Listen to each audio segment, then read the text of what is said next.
मसीह यीशु ने आगे कहा, दीपक को इसलिए नहीं जलाया जाता कि उसे टोकरी या चारपाई के नीचे रख दिया जाए। क्या उसे दीवट पर नहीं रखा जाता? ऐसा कुछ भी नहीं जो छुपा है और खोला न जाएगा, और ना कुछ गुप्त है जो प्रकाश में न लाया जाएगा। जिस किसी के सुनने के कान हो वो सुन ले। इसके बाद मसीह यीशु ने कहा, इसका विशेष ध्यान रखो कि तुम क्या सुनते हो। तुम्हारा नापना उसी नाप से किया जाएगा जिसका इस्तेमाल स्वयं तुम करते हो। तुम्हें जरूर इससे भी अधिक दिया जाएगा। जिसके पास है उसे और भी अधिक दिया जाएगा। जिसके पास नहीं है उससे वो भी ले लिया जाएगा जो उसके पास है। मसीह यीशु ने आगे कहा, परमेश्वर का राज्य उस व्यक्ति के समान है जिसने भूमि पर बीज डाल दिया और रात में जाकर सो गया। प्रातः उठकर उसने देखा कि बीज अंकुरित होकर बड़ा हो रहा है। कैसे होती है प्रक्रिया, ये वो स्वयं नहीं जानता। भूमि स्वयं उपज उत्पन्न करती है। सबसे पहले आती हैं पत्तियां, फिर बालें, उसके बाद बालों में दाना। दाना पड़ने पर वो उसे बिना देरी किए काट लेता है क्योंकि उपज तैयार है। तब मसीह यीशु ने आगे कहा, परमेश्वर के राज्य की तुलना किससे की जा सकती है? किस दृष्टांत के द्वारा इसे स्पष्ट किया जा सकता है? ये राई के बीज के समान है। जब ये भूमि में बोया जाता है, ये बोए गए अन्य सभी बीजों की तुलना में छोटा होता है। फिर भी बोए जाने पर ये बड़ा होना शुरू कर देता है तथा खेत के सभी पौधों से अधिक बड़ा हो जाता है, इतना कि आकाश के पक्षी उसकी छाया में बसेरा कर सकते हैं।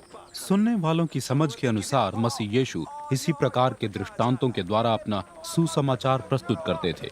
बिना दृष्टांत के वो उनसे कुछ भी नहीं कहते थे, और वो अपने शिष्यों के लिए इनका अर्थ तभी बताया करते थे जब शिष्य उनके साथ अकेले होते थे। उसी दिन शाम के समय में मसीह यीशु ने शिष्यों से कहा, चलो उस पार चलें। भीड़ को वहीं छोड़ उन्होंने मसीह यीशु को वो जैसे थे वैसे ही अपने साथ नाव में ले तुरंत चल दिए। कुछ अन्य नावें भी उनके साथ हो ली। उसी समय हवा बहुत तेजी से चलने लगी। तेज लहरों के थपेड़ों के कारण नाव में पानी भरने लगा।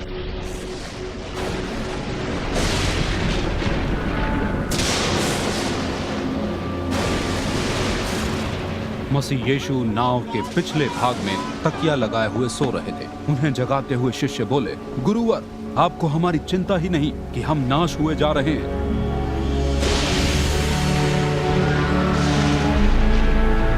मसीह यीशु जाग गए। उन्होंने बवंडर को डांटा तथा लहरों को आज्ञा दी, शांत हो जाओ, स्थिर हो जाओ।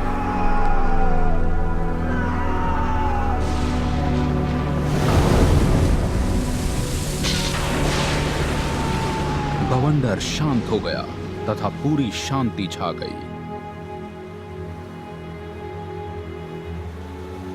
मसीह यीशु शिष्यों को देखकर बोले, क्यों इतने भयभीत हो तुम? क्या कारण है कि तुम में अब तक विश्वास नहीं? शिष्य अत्यंत भयभीत थे। वे आपस में कहने लगे, कौन है ये कि बवंडर और झील तक इनका आज्ञा पालन करते हैं?